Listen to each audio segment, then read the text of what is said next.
SABC, sharing 20 years of inspiration.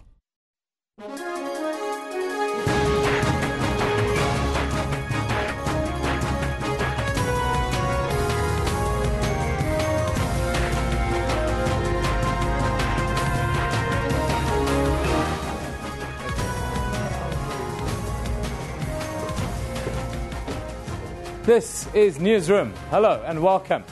From Johannesburg here in South Africa, I'm Evan Jansen. The show is live. It's broadcast from our studios in Auckland Park. We're also streaming live on YouTube right now with our entire show available on our YouTube channel. Today, sentencing procedures continues in the sensational trial of Oscar Pistorius. We'll be at courtside shortly with an update from Criselda Lewis. Of course, court gets underway live at 9:30 on this very channel. We'll also get an update from our reporter Vanessa Puna from Cape Town after the Shrien Dewani trial was postponed there yesterday. And we'll talk to the Centre for Communicable Diseases here in South Africa about the spread and threat of the Ebola virus. But first, let's take a look at the morning's top stories with Katrina Milan.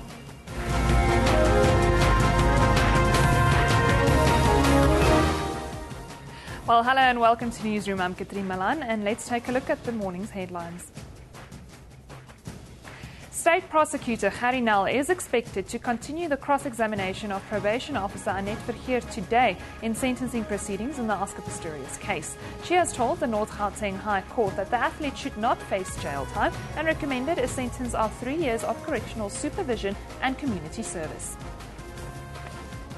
The circumstances in the prisons are negative, and factors such as overpopulation, violence, sodomy and gang-related activities and the availability of drugs are no longer denied.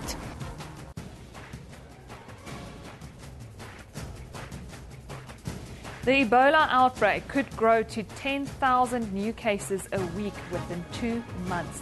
That's the warning from the World Health Organization as the death toll from the virus reached 4,447 people, nearly all of them in West Africa.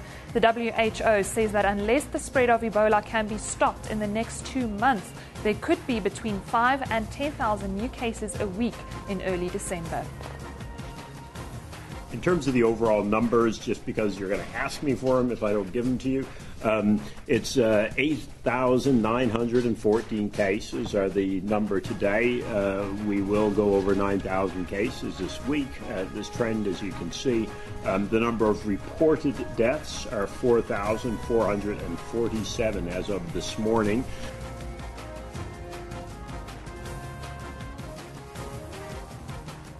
Voting stations across Mozambique opened early this morning for the country's 5th democratic presidential and parliamentary elections. And for the first time, the ruling party, Frelimo, is said to be facing a real challenge. Frelimo has dominated the country's politics since independence from Portugal in 1975. But the last-minute entry of its long-standing opponent, Renamo, makes the presidential vote too tight to call. 10 million voters have registered to vote, representing about 90% of the eligible voting population. Moving to Nigeria, it's been 6 months and still no new developments in the search for more than 200 missing schoolgirls from the northeastern village of Chibok. Yesterday, around 60 people in red T-shirts that read "Bring Back Our Girls" marched to the residence of Nigerian President Goodluck Jonathan, demanding the release of the schoolgirls kidnapped 6 months ago by Islamist militants. Over the last couple of months, some of the girls were able to flee or were released, but more than 200 remain in captivity. In international news, hundreds of Hong Kong police have failed to clear out pro-democracy protesters from a tunnel near government headquarters following a tense day in which officers used sledgehammers and chainsaws to tear down barricades. The tunnel forms part of an important route near the offices of the Hong Kong government and legislature. Protesters have been flooding the streets of Hong Kong for the past few weeks, demanding China's government to drop plans for a pro-Beijing committee to screen candidates for the first direct elections promised for 2017. Remember, all these top stories and more are available on our Newsroom Facebook page. You can also follow us on Twitter at SABC Newsroom. Evan, over to you. Thank you very much, Katrina. We go to Cape Town first today. The murder trial of British businessman Shrien Dewani has been postponed until next week because one of the prosecutors has chicken pox.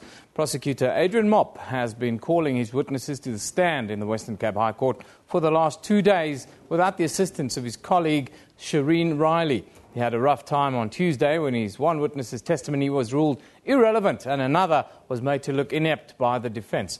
Dewani is accused of masterminding the murder of his wife Annie during their honeymoon in Cape Town on November 13, 2010, and offering local men 15,000 rand to carry out the hit. For the latest and what can be expected going further with the trial, we go live to our reporter Vanessa Puna. Very good morning to you, Vanessa. Thank you very much for joining us. Good morning to you, Eben. Vanessa, just run us through the postponement and when the trial will then restart again. Eben, yes, you correctly said just now that the case has been postponed until next Monday, and this is because State Prosecutor Shrien Dewani has fallen ill. It's expected that Shrien Dewani will then be leading evidence from a number of witnesses who she interviewed and prepared for the trial. So at this point, we do expect the matter to go ahead on Monday coming. It's very difficult, Eben, to speculate exactly who will be called to the witness stand. You'll remember that the state had indicated they do not want to make this list known and available to the media for fear that the media would contact the witnesses and also possibly alert foreign witnesses to what's happening inside the courtroom. So at this stage, it's unclear exactly who will be called. I must, however, make mention of the fact that Zola Tongo, who is the taxi driver, was not yet called to the stand, and at some point I do expect the state to call him to testify and to give evidence in the Western Cape High Court. If one reads media reports coming out today, it paints a picture of the state almost being on the back foot a little bit after the last couple of days. Would that be a fair assessment as to where the trial is at? Eben, it's early days yet. The state has only so far called 6 witnesses, and it's at this stage indicated that witness number 40 testified yesterday. So we could expect at least another 40-odd witnesses to be called by the state. So at this point in time, it's not clear whether the state is actually on a back foot as, pertaining to the rest of the trial. But certainly the testimony yesterday of Warrant Officer George Stefanus, who was the police officer who took Shrien Dewani's witness statement on the night of the hijacking and murder. He came under heavy cross-examination by Defence Counsel Advocate Francois van Zyl. He told the court that he did not let Mr. Dewani take an oath. He did not swear that what the information in his statement is correct and truthful. The stamp also was placed on the statement a day later. And then also Advocate Van Zyl said to him that CCTV footage of the Cape Grace Hotel at the time that he says he was interviewing Mr. Dewani would show to the contrary, that Mr. Dewani had been speaking to other people and that he could not possibly have just been speaking to a Warrant Officer Stefanus at this time. So when one looks at the testimony and also the grilling cross-examination of Warrant Officer George Stefanus, then it could be presumed at this stage as though the state's one witness hasn't really come out to be quite credible in this matter. But you would know that with all trials, it will depend on Judge Jeanette Traverso and her assessors at the end of the trial to rule on whether any one witness was indeed credible or whether the court will just not take their evidence as having been possibly correct and true. Now, Vanessa, the one focus in the opening salvos of this trial has been Shrien Dewani's sexuality. Why did the judge rule that certain evidence related to his sexuality are now not admissible?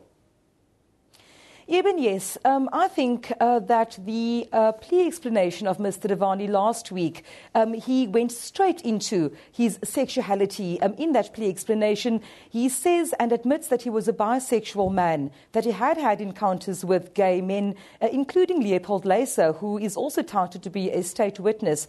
So I think what has happened there is that the defence has really fired the first salvo, so to speak, taken the wind out of the sails of the state when it comes to the matter of Shrien Dewani's sexuality. Now, Mark Roberts, the UK policeman who took the stand yesterday, he analysed Shrien Dewani's laptop and profiles on that laptop, and he also talked about email communication between Mr. Dewani and a third person, a man, in which he allegedly speaks about his conflict about whether he should come out as a gay man or whether he should indeed get married. The defence objected to this, asking what the relevance of Mr. Dewani's sexuality is in this case, and Judge Jeanette Traverso agreed. She ruled this evidence as inadmissible, asking the state exactly why it would be relevant after Mr. Dewani had already admitted to his bisexual status. Also, Judge Traverso questioned whether the sexuality could possibly point to motive. So at this point, I think it could put paid to further testimony. The state intends to lead evidence. It intends to lead talking around Mr. Dewani's sexuality. It's been speculated shortly after Annie Dewani's murder that, when this information came out that he could possibly be gay, and also his interactions with the German master. So at this point in time, we'll have to wait and see where the state will be going to in that specific line of its strategy in terms of Mr. Dewani's sexuality, whether this will possibly come up again in the next witness's testimony that the state intends to call. Finally, Mzamandora Kwabe has been a key witness in the first part of the trial. He's accused of being the man who pulled the trigger. How did you respond to this on the dock, and what do you make of his overall demeanour and performance in the witness stand? Mr. Kwabe, you'd know, is serving a sentence of 25 years. This was reduced because he entered a plea agreement with the state. The state, or rather Mr. Kwabe, insists that he did not pull the trigger to the gun which killed Annie Dewani. Although evidence was handed up in court again, the glove, the yellow kitchen glove that Mr. Kwabe wore on the night of the hijacking and murder, which the state does not contest, that there was gunpowder residue found on that glove in between the thumb and forefinger. So the defence is really asking Mr. Kwabe, how can this be? How did this gunpowder residue end up on the glove that you admit to having worn? If Xolile Mngeni, who's currently serving the life sentence, is or was indeed then the trigger man. The defence also alluded to the possibility that Annie Dewani was shot accidentally, that because Mr. Dewani was someone with money, a wealthy person, that the plan could have been that Annie be hijacked and that later on a ransom be demanded from Shrien Dewani. This would also then explain why he was let out of the car unharmed and unhurt on that night in November 2010. Thank you very much, Vanessa, for giving us the inside track on this sensational trial. That's our reporter, Vanessa Puna, coming to you live from our studios in Sea Point in Cape Town, giving us a little update as to what the latest is with the Shrien Dewani case. Let's just take a quick look at what your comments are regarding this case. Yolanda M. says, but I do not understand why the state is using Dewani's sexuality as a strategy in a murder trial. See how we all walk away from this. The whole idea behind was talk to motive, Yolanda. That was the case. Lubanzi says, the main relevance in this case is the option to kill women in South Africa and get away with it, says Lubanzi. Justice for Annie says, Dewani defense knows that his first statement to police incriminates him due to his subsequent contradictions. Yes, it will be tested in the court.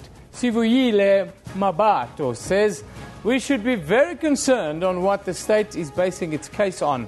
Murder accused Dewani. The state's motive for killing is shaky. State's motive for the killing? No, I don't think so. Inglorious Rand says, looks like the Dewani dash money is working. Talks about the Dewani trial. Well, let's take a look at the front pages from around the world today. We go down under to Australia first. Papers say there, well, it's the Daily Telegraph that says Vladimir Putin and other world leaders will not be living in luxury at the upcoming G20 summit. This after Tony Abbott cancelled an $8 million tender meant to remodel dozens of hotel suites for the leaders. Then in Venezuela, in South America, papers are looking at a warning from the World Health Organization that the Ebola outbreak could grow to 10,000 new cases a week within 2 months. And as we then go across further north to the US, the Miami Herald has a picture of dozens of pumpkins on the front page there. This as the country gets ready for Halloween festivities that'll take place on the 31st of this month. And I can tell you, even in South Africa, we celebrate Halloween now. My children tell me that every day. Now, the Department of Transport has said that the owner of a truck that plowed into dozens of cars in Alberton yesterday will face the full wrath of the law if it is found that the truck was faulty. 4 people were killed and several others injured in the multiple vehicle pileup on Gauteng's East Rand. More than 49 vehicles were involved in the accident that happened after a petrol tanker lost control on the N12 highway. 4 people lost their lives. It's one of the most horrific accident scenes we've had in recent times here in South Africa. You're watching Newsroom. We'll be back with you after a short little break.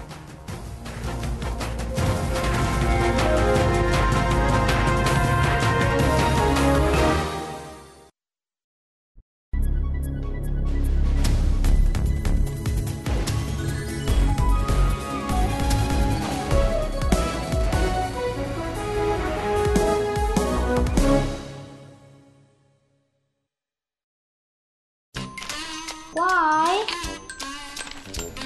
Why? Why? Why?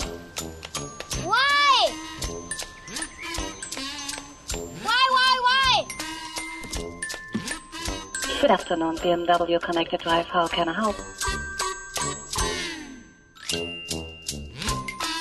Introducing concierge services from BMW Connected Drive.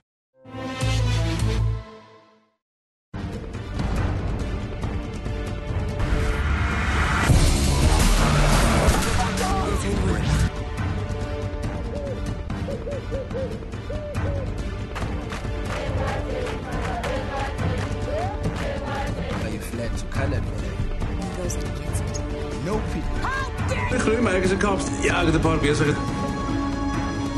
Kom.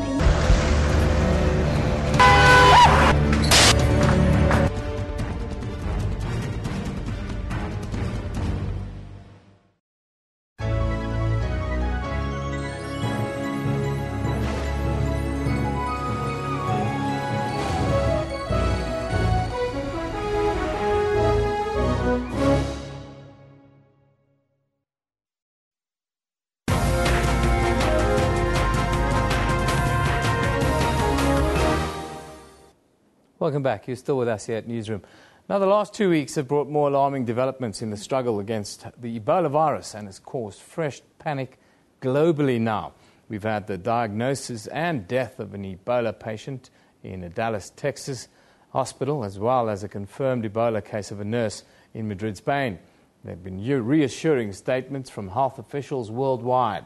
Our own Department of Health has also time and again reassured that South Africa is prepared to handle any outbreak.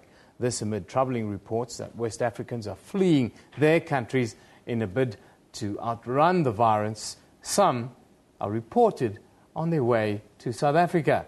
Now today we are joined by Professor Lucille Bloomberg from the National Institute of Communicable Diseases. Very good morning to you, ma'am. Thank you for joining us. Morning. A lot of mass hysteria doing the rounds at the moment regarding the Ebola virus. I want to start with today's reports. We've got reports from the World Health Organization that there's an expectation of 10,000 new cases a week. But that's not global. That would be in the affected areas only. Yes, and I think the outbreak is out of control. It is continuing to spread, and interventions are kind of behind, and a lot more needs to be done to bring this under control. I think the problem is in the 3 affected countries. I think the risks of outbreaks in other countries related to a single imported case are really extremely low. I want to talk about that risk a little bit because, you know, social media changes the game totally as far as the spread of the hysteria, if not the spread of the disease. We see lots of different reports, even in the newspapers, of West Africans are running out of their countries, some of them on their way to South Africa. How do we remain calm and what do you make of these types of reports? So I think social media is part of the problem about miscommunication and creating fear and misconceptions, sort of fueling those misconceptions.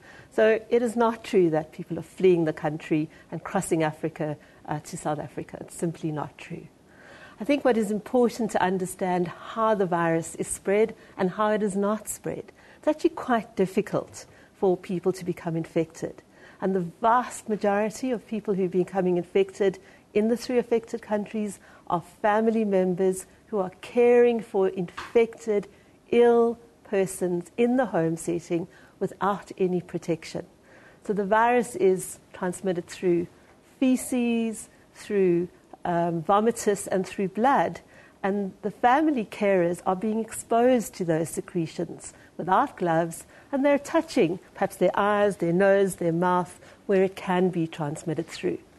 That's the official position right now across the globe, but there are also lots of rumour mongering and rumours doing the rounds. For instance, the nurse that got infected, the Spanish nurse, she claimed to have had all the protective gear, including a face mask and the like, and still she got infected.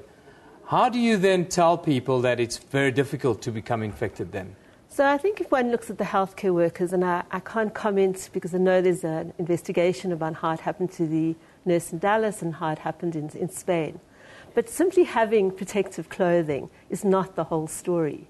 It's how you wear that protective clothing and how you take it off. And it is so easy when you are taking the gloves off, and there may be some blood or vomitus on the glove, and you just simply rub your nose, reflexly like we do, to transmit it. So the important thing is that people who are wearing these protective clothing have good quality protective clothing, don't take it off in an incorrect way, are monitored and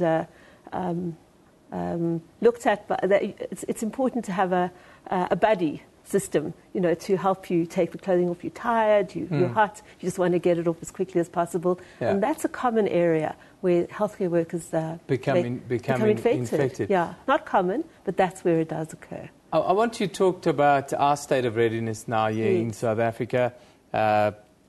We've had some of our viewers send us in pictures and reports about what they call the lack of proper measures at the airport. But surely you can't expect everyone to be patted down and scanned and blood samples being taken at airports. Are you happy with what we're doing? So I think what can you expect at the airport? You can expect some temperature monitoring, perhaps a questionnaire, and to ask about symptoms, and focusing on flights from West Africa. We don't have flights directly from the 3 affected countries. The temperature monitoring is limited. People can take a Panado. They may not be ill, but incubating the disease. So it's very limited. And the temperature monitoring is, in fact, happening.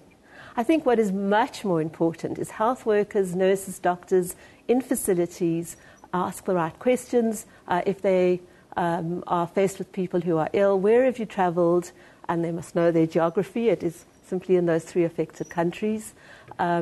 Recognise the symptoms. And then, if there is a concern, protect themselves while further investigations are being done.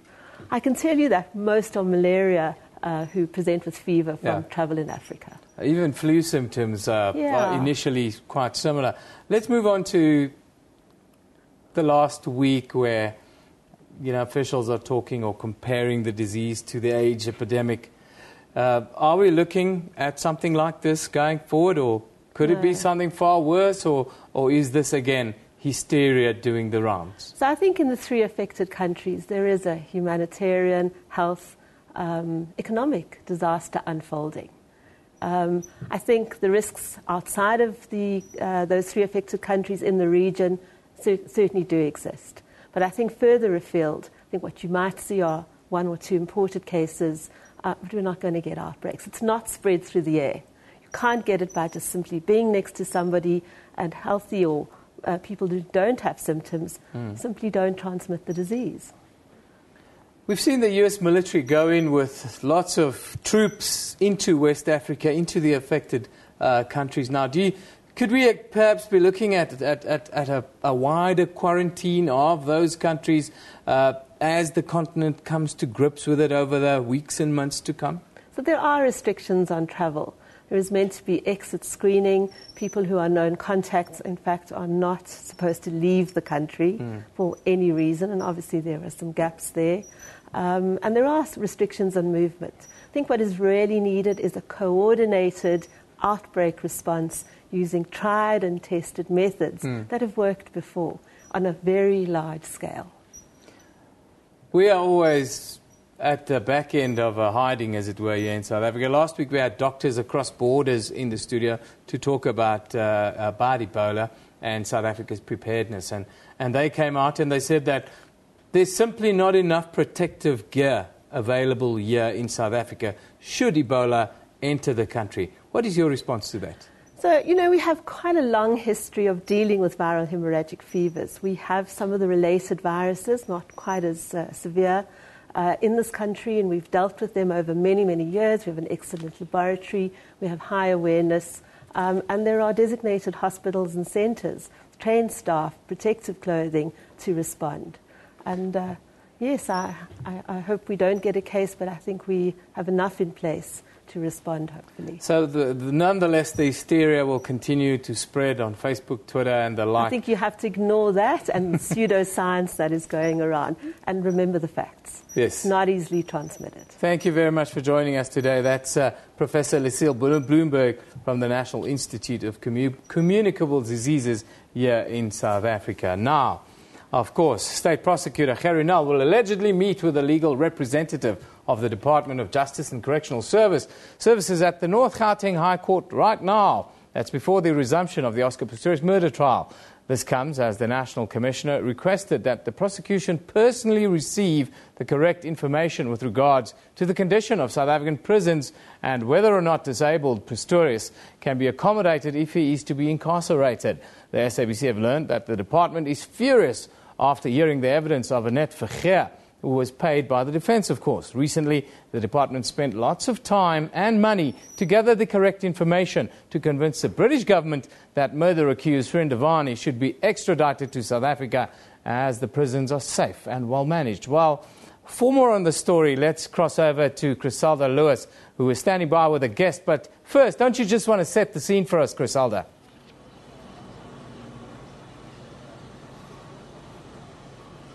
Well, a very good morning to you, Eben. Griselda, Annette Vergeer slated the state of South African prisons yesterday. We understand there's a meeting underway with the Department of Correctional Services and the Justice Department right now. Do you have any outcomes yet?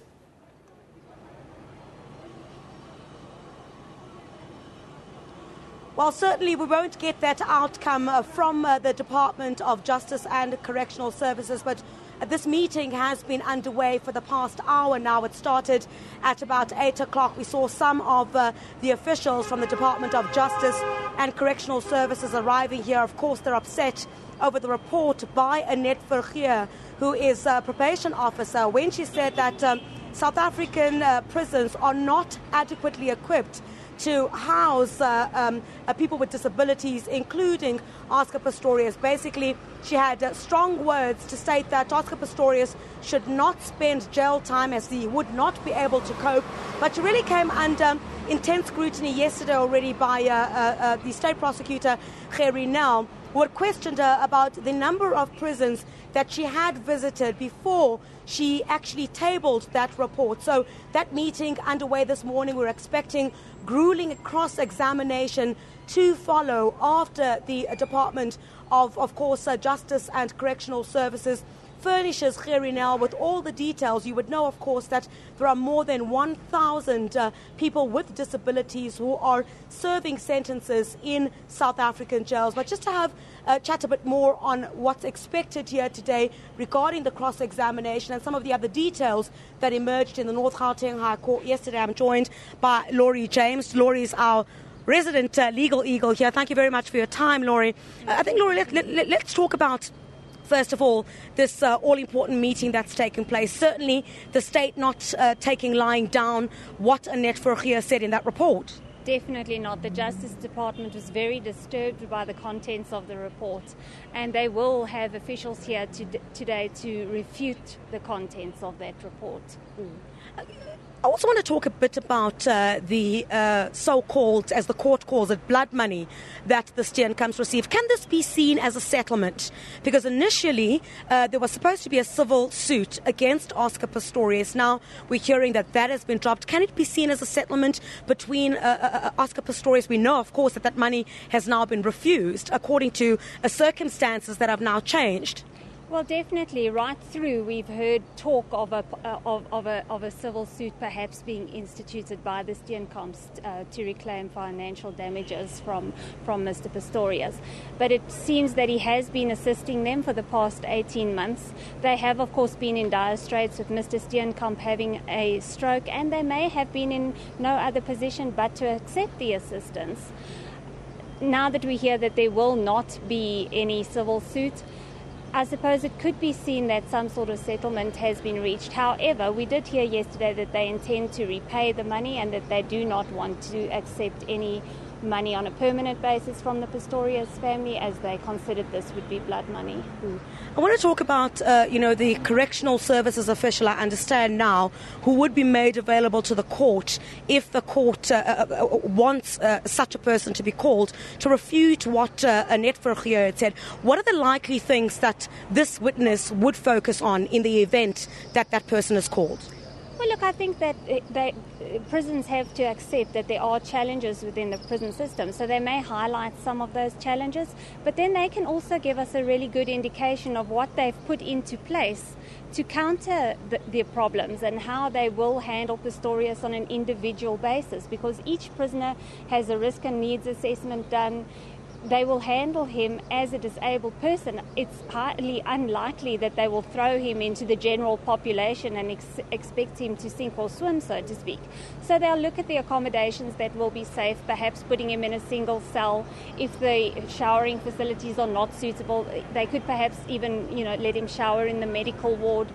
They have a lot of resources available in prisons to assist him with his disabilities. All right, Laurie James, thank you very much as always for your time there. We're expecting Eben this morning, South Africa's prison system to really be under the spotlight as the cross-examination of Annette Vergeer, the probation officer, to continue this morning by Girinal. Yeah, thank you very much, Crisalda Lewis. Of course, always keeping us updated ahead and post proceedings in the North Gauteng High Court. I can tell you that matters have just gotten underway in the court itself. Of course, the justice system here in South Africa, especially the prison system, will be very much under the spotlight early doors. Let's go straight to the North Gauteng High Court now. On a yearly basis. In the normal scope of probation officer report, if there would have been a request through the court, somebody in this region would have been appointed that's still with this department and would have done it in the normal scope of his or her duties. That is if the court required such a report, my lady. But that would have been done in the normal scope of their duties as an official from the Department of Welfare. Of social development, is correct, my lady. Good. Now, as an official within the department, certainly you could approach officials in other departments like correctional services to get real facts about conditions. I do not understand the question. I'm not sure what... You're an official of social welfare. You want to know what's going on in a prison and what facilities they have. You can officially request that information from another department because we're all in the government service. That is in fact so, my lady. Did you for this case? My lady, I did in fact. I spoke to the official in Pretoria as indicated in my report, and I've also got the latest report on the circumstances in the prisons. So additional information can be obtained. Let us just deal with it. The idea I get is, from reading your report, you phoned the Pretoria prison and spoke to a welfare officer. That is correct. So officially, I mean, writing a letter saying, I am here, I want you to respond and give me the detail. You never thought about doing that? My lady, not in this particular case, no. Have you done it in other cases? I have done it, my lady, and they are not allowed to give detail through which may or might expose the department to a certain extent. So information and their names they are not allowed to make available. Can I ask you, I've asked you now a question. Have you officially in writing requested information? You said yes. Am I right? In other matters? I just wanted to add in other matters that is so, my lady. And did you not get a response? I couldn't get a response, my lady, because I was told that they cannot be exposed for purpose of the court case. Did you? But I mean, you can ask the department at any level. There must be somebody in another department that can give you that information. Because they're here at court today, they would give it. Why would they not give it to you? I don't maybe have the authority to just summon them to come to court, my lady, but I have approached them and I have asked assistance in the past. But let us see what you used for this case. Remember I asked you if you would indicate where you got the information from, and you said from the internet, and you referred me to a web page. Am I That right? is correct, my lady. Yesterday after court, you identified the web page. Is that correct? That is correct, my lady. Now, the web page that you identified, that deals with a speech made by the General Secretary of Courtroom, Abby Witbooi. Can you identify the web page for me, please? My lady, yes. It's www.csvr.org.za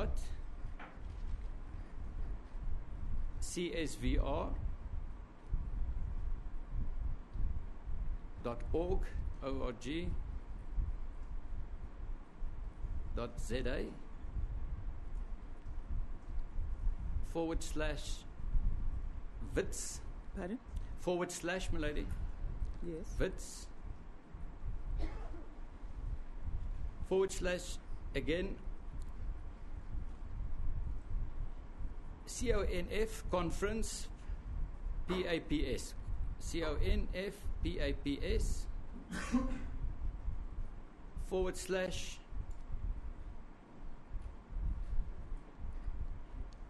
Witbooi. Witbooi. Witbooi. Witbooi. Yes, thank you. .hdm. Now, that particular webpage deals with a speech by Mr. Abby Witbooi, who was at the time the General Secretary of Courtroom. That is correct, my lady. So, not a senior official in the Department of Correctional Services, but the General Secretary of the Union. I take note, my lady. You see, take note. Okay. And when was that? When did he make the speech? Do you know? It was at a conference 7 to 8 February 2005, my lady. 2005, it's 9 years ago. 6 years ago, my lady. 9 years ago. Yes. Sorry. Apologies. Thank you, my lady. That's 9 years ago. A speech made by the General Secretary of Courtroom, and that is what you put in your report. So this webpage reference, have you used it before in other reports? I have, my lady.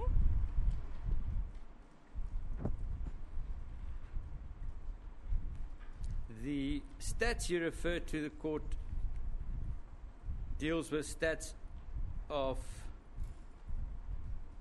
you say at page 38, the 237 operational prisons in South Africa currently provide accommodation to 114,559 prisoners. Hold on, Mr. Nile, you're rushing.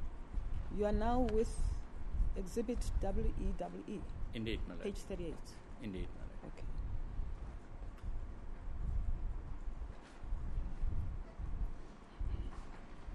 Yes.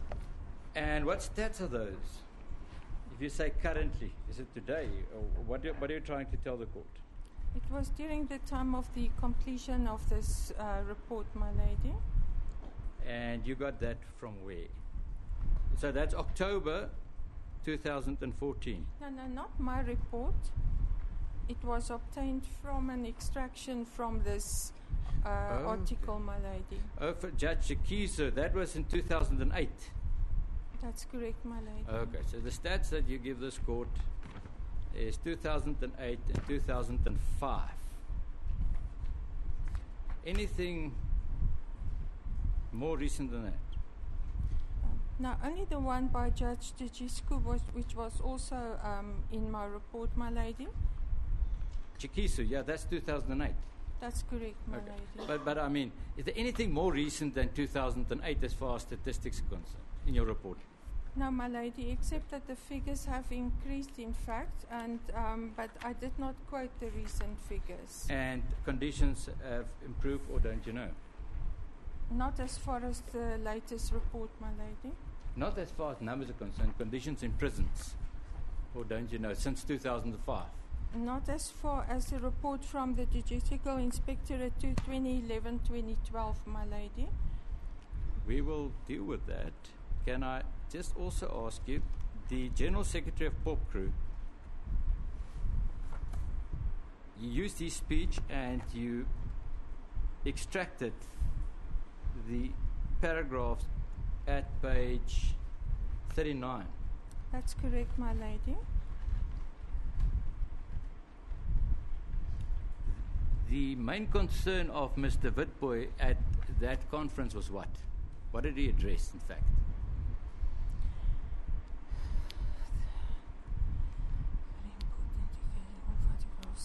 The key factors, my lady, were the crisis in the prison system. Because of what? What was his main? There were a few or various factors mentioned, my lady, which was incompetence, overcrowding, and the shortage of staff and understaff. Yeah. He said his main concern, and the court will ever read it, the unwillingness or inability of the department to appoint entry-level staff like a union person would do. That was his main concern. Have you read it again? I'm just looking at the article, my lady. Some of the factors here mentioned as well was what I have said. But that was in 2005? That is correct, my now, lady. In all your years that you've been doing this kind of work, certainly you know the Act, Correctional Services Act. No, my lady, I'm not a specialist on the field. I'm informed of the acts, but I don't know the acts. Okay. But at least let's just see what you know. You know that a sentenced prisoner can, in writing, apply for a single cell. My lady, I cannot comment on that. I do not know the act. You see, what I find very interesting is that you would want to come to court and deal with conditions in the prisons, but you don't know how prisons are run and what the Act dictates. How can you do that? My lady, I can give an opinion to the Honourable Court concerning experience that I've obtained, knowledge gained, and information obtained, but I cannot deal on an act which is not part of my framework. You know, the Act, that's Section 31A, would say that a person can apply.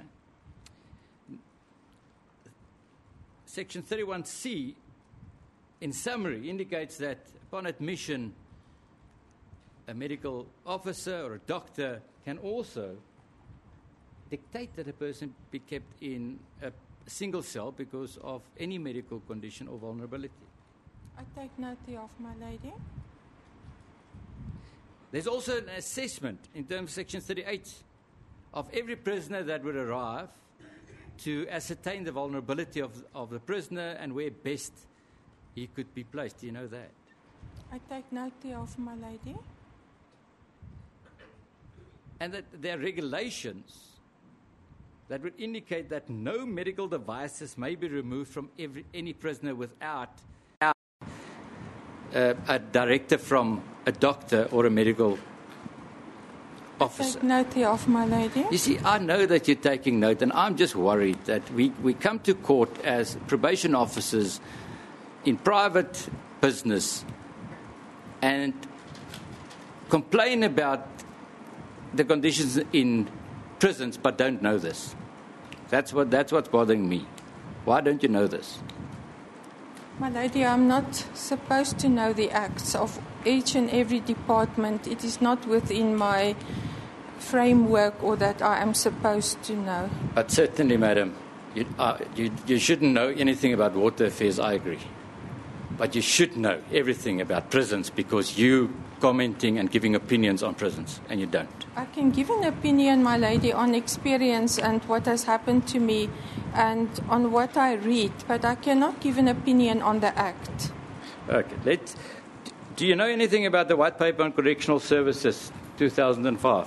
No, my lady. So then you wouldn't know that there's a specific section in that White Paper dealing with prisoners with disabilities. And how no, my lady. You also don't know that the Department of Correctional Services has and follow a policy on disabilities. You don't know that they have a policy on it. No, I take note, my lady. You've not, in preparation for this, by telling the court that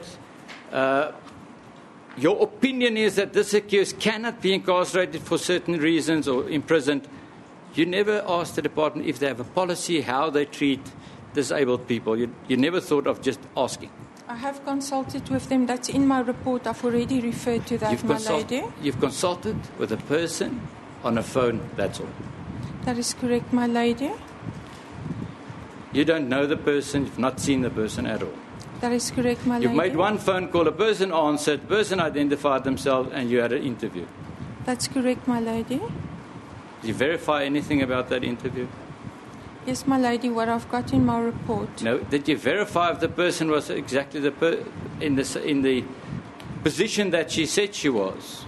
No, my lady, as she did not want to be exposed for purpose of the court. So what we have, we come to the High Court and we say, I picked up a phone, I phoned the prisons, I spoke to somebody, and this is what the somebody said. That's all you can say.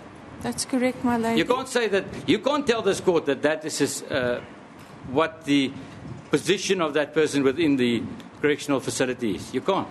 No, my lady. Except that I phoned and asked to speak to the social work department, that the lady identified herself but wished not to be exposed for purpose of the court. I see. Then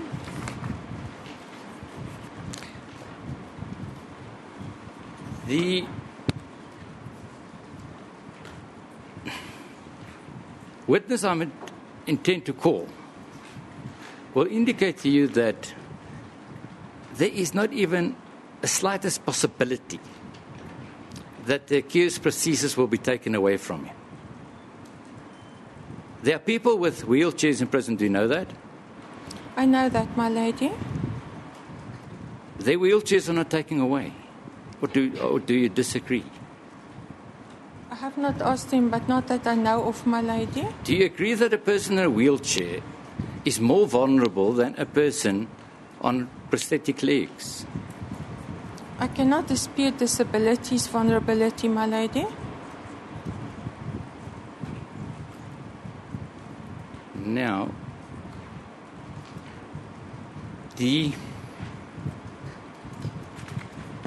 if a sentenced prisoner or any person in a facility would have a complaint, what would he be able to do about complaints? Do you know? No, my lady.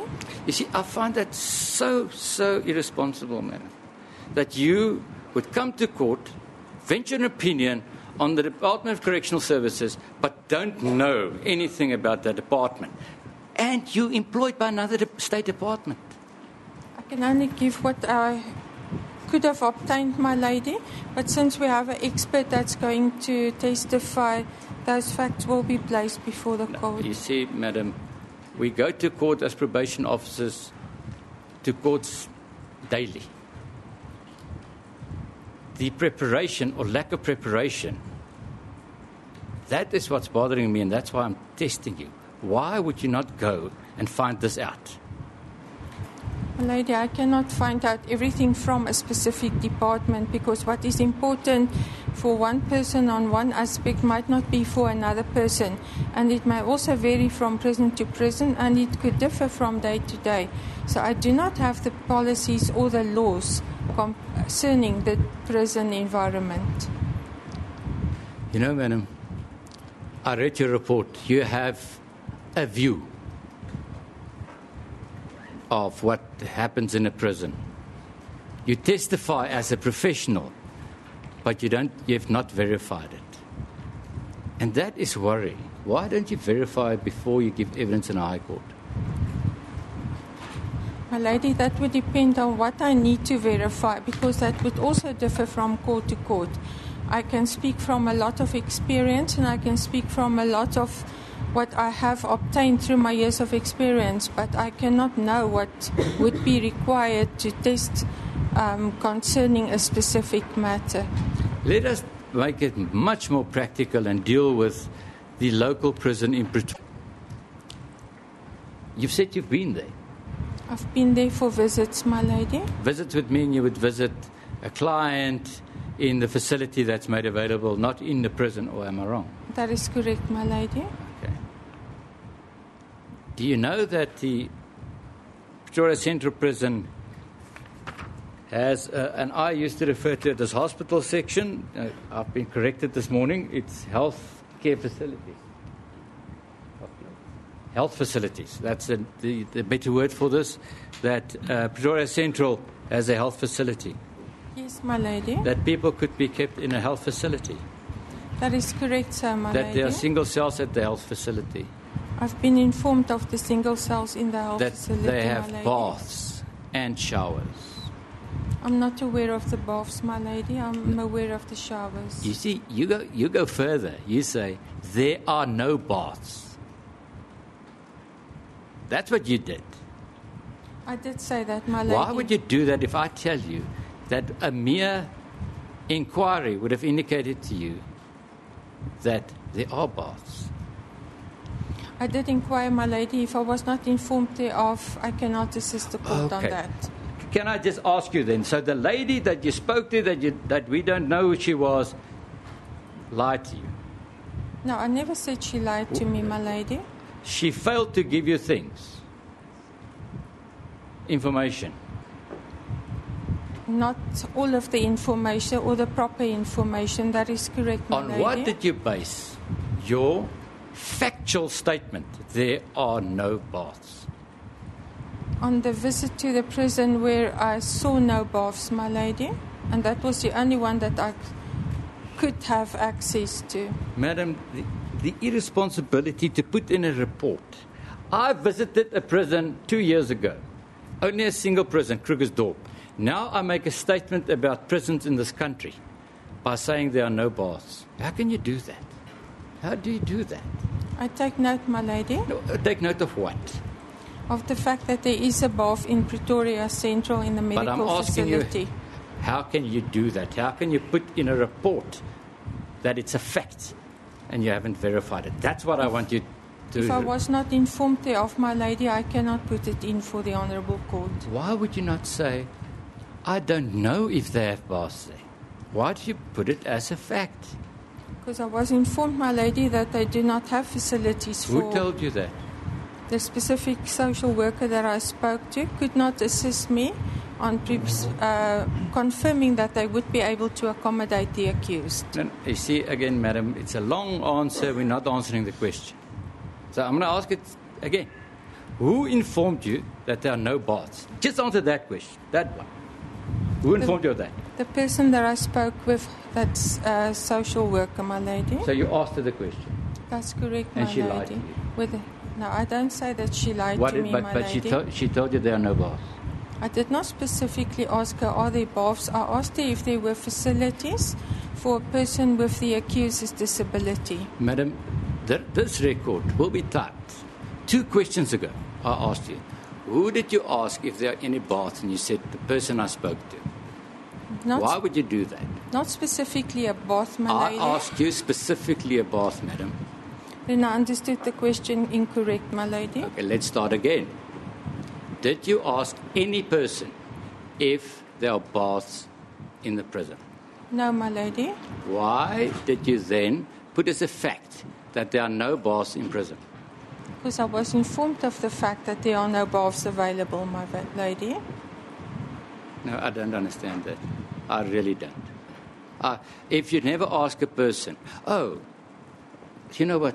Perhaps I forgot to ask one more question.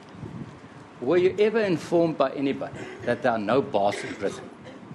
That anybody that volunteered or whatever, did any person, and listen to the question, ever inform you that there are no baths in prison? Yes, my lady. Who was that? My lady, again, not specifically pertain to the question of this lady, but all the interviews which I have conducted, I have never been informed in the 28 years that there are a bath available in the prison. No, you see, again, you say, I've never been informed. I ask you, if somebody told you that there are no baths, answer this question. Madam, we went through this yesterday. You deliberately not answering the questions. I take note, my lady. So, answer the question. Listen to it, please, and answer it. Has anybody ever told you that there are no baths in prison? I'm not sure what I have to answer to the Honourable Court. Yes or no? Yes, my lady. Who told you? Madam, there are no baths in prison. I want to have that person who told you that. I cannot give the person's name specifically, my lady. Mm-hmm. Concerning the facilities in the prison, I ask with each and every interview, and I have never been informed of the fact that there is a bath available. You see, madam, you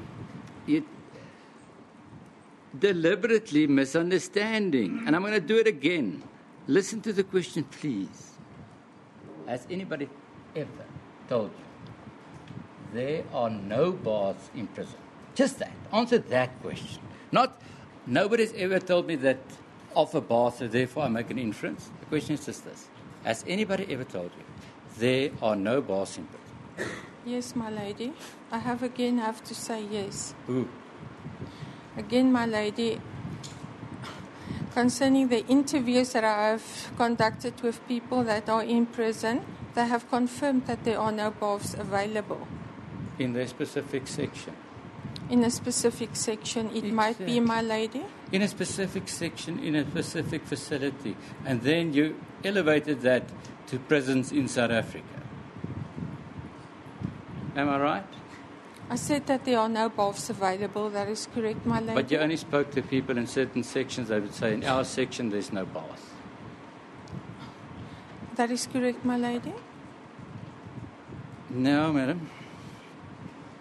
Let us just deal with complaints. So, if a prisoner, or if this accused is sentenced to imprisonment and he has complaints, do you think there's avenues for him to make it known what his complaints would be? I know there are avenues, but I don't know the specific avenues, my lady. Now, you're a professional person, you're giving evidence in the High Court. What do you think? How would that happen? Because you've recommended things before. How do you think they would complain? I'm not sure if I understand the question correct, my lady. You say you're sure there are avenues. Again, my lady, I've been informed of avenues that people can make use of, but I don't know the specific procedures once you are a detained prisoner to follow. You see, madam, my biggest concern is the following. You're giving evidence to this court. You're venturing an opinion about prisons. Now, luckily, we have people from Correctional Service here. But if we did not, then the court would have asked you this following question.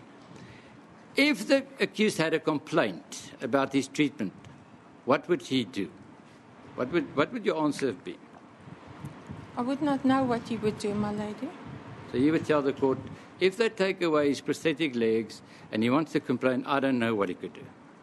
I would not know what is his first step, my lady. Any step? No, my lady. Are you sure? Standing where you're standing, you can't think of anything you could do. No, my lady. You've not read in the papers how inmates and prisoners would take the Department of Correctional Services to court to deal with their treatment, to deal with parole, to deal with lots of things. You've not read that. I've been informed of that, my lady. So, but that never crossed your mind that is a possibility. That is a possibility, my lady. Well, madam, there are various things they could do. Section 21 of the Act indicates that daily, madam, if I talk, I apologize, my lady. If I deal with the Act, it's the Correctional Services Act. And regulations, it's Act 111 of 1998.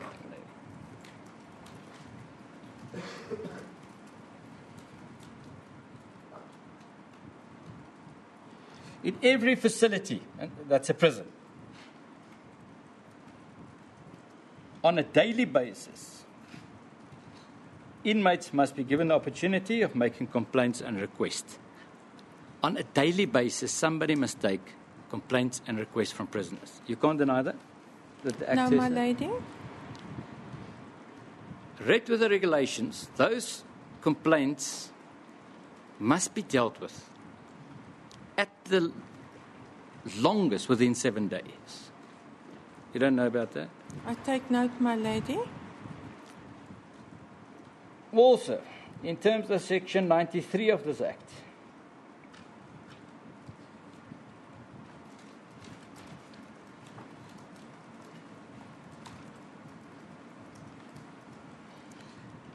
makes provision for independent correctional centre visitors, independent people that would have access on behalf of the inspecting judge, free access to prisons, to go in and take complaints from people. Do you know about that? I've been informed thereof, my lady. By? So before you got to court, you've been informed of that? I just know that there are people that go independently into the prisons to investigate the circumstances. And to take complaints? That's correct, my lady. Okay, so at least you know about that one. And then in terms of Section 99 of the Act, and I summarize, judges, magistrates, and various people have access to prisons, would visit prisons and take complaints and investigate the conditions, even parliamentarians. Am I right? I take note thereof, my lady. And you didn't know about that? I did not know that judges or magistrates and other people go in and make notes. So I take note thereof, my lady. Good. Now, let us deal. Remember, when we started this, we said we deal with Pretoria Central Prison. Now, the Pretoria Central Prison, which this court falls within the jurisdiction of Pretoria Central Prison. In their health section, they indeed have single cells, bath, and showers. You cannot deny that. No, I take note thereof, my lady. Okay.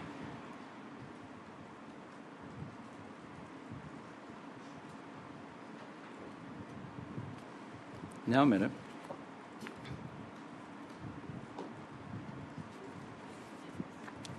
I'm going to deal with portions of your report just here and there, just fleetingly.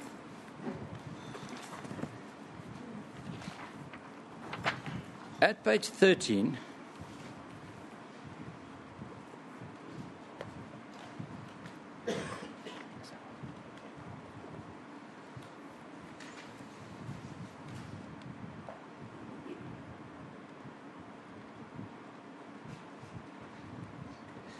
you indicate that the deceased family members, they wanted to remain neutral. Is it 1-3 you're No, talking about? but I read it wrongly. May I withdraw that question?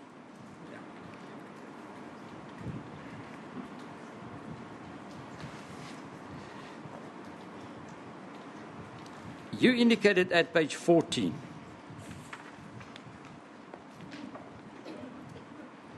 that the purpose of sentence as far as deterrence and prevention are concerned, you took into account and should be taken into account by a court. That's correct, my lady. Now, you indicate nicely in the second paragraph to deter other would-be offenders from committing offences. That is what a court should do with a sentence. That is correct, my lady. In this, Where are you? I'm getting page lost. 14 of the report, D. Yes, what paragraph? Second paragraph, my lady. Deterrence and prevention. Yes, my lady. Thank you. The first paragraph, sentence must not only aim at preventing the particular accused to reoffend, but also deter other would-be offenders from committing offences. What would one deter other people from as far as this case is concerned? Committing a similar type of an offence, my lady. What type of offence? That could be, as within the case of the accused, the negligent firing of a firearm and the culpable homicide. Yeah, but is it only culpable homicide, or what would one more deal with the facts of the particular matter, what you would want other people not to do? Or is it just the mere fact that it's culpable homicide? I presume it would be the facts as well, my lady. Okay, what facts did you take into account that the court would want to deter other people from doing? I think one should start with the possession of a firearm. Oh, I'm not sure if that is one of the... Let's just deal with the culpable homicide matter. And maybe if the advocate can ask me questions, my lady, because I'm not sure... I've asked you a question. What did you take into account as far as the facts are concerned that the court would want to deter others from doing? That's my question. The sentences should be of such a nature, my lady, that people would be deterred from, I would say, not only getting involved, but thinking before they would commit an offence. What in this particular matter did you take into account that people should be deterred from doing? I'd have to answer it from my own framework, my lady, which would be coming from where I'm coming, as I'm not a legal expert. So it would be concerning the fact that he used a firearm, and that people that are negligent with or concerning the use of a firearm, possession of ammunition, should be deterred to have a firearm, or there should be rules or regulations implemented to prevent them from having a firearm. No, Madam, you know, it makes this... How can that be what you had in mind? The sentence should deter people from owning legal firearms. My lady, there are so many aspects. One has to look at the totality of the person. You have to look at therapy. You have to look at putting certain things in place so that the person will not or rehabilitate. So I'm not actually sure exactly what I should answer on. You see, that's why I'm asking the question. It's your report. You put things in this report, and I want you to tell the court what you took into account and what you want the court to deter others from. That's not a problem, my lady. One has to look at factors which I've incorporated, for instance, but that's not the only factors, page 18, where I said one would look at the history of such a person, and then one would implement the sentence option. One would look at the fact whether they are first offenders or not. One would look at age-related factors. One would look at whether this person has the ability to change. One would look at his personal circumstances. One would look at remorse. One would look at the fact that he was detained for a short period of time. One would also look at the increase and the escalation of crime in South Africa, and especially violent crimes and crimes towards women and children in general. One should also look at the totality of the crime and the people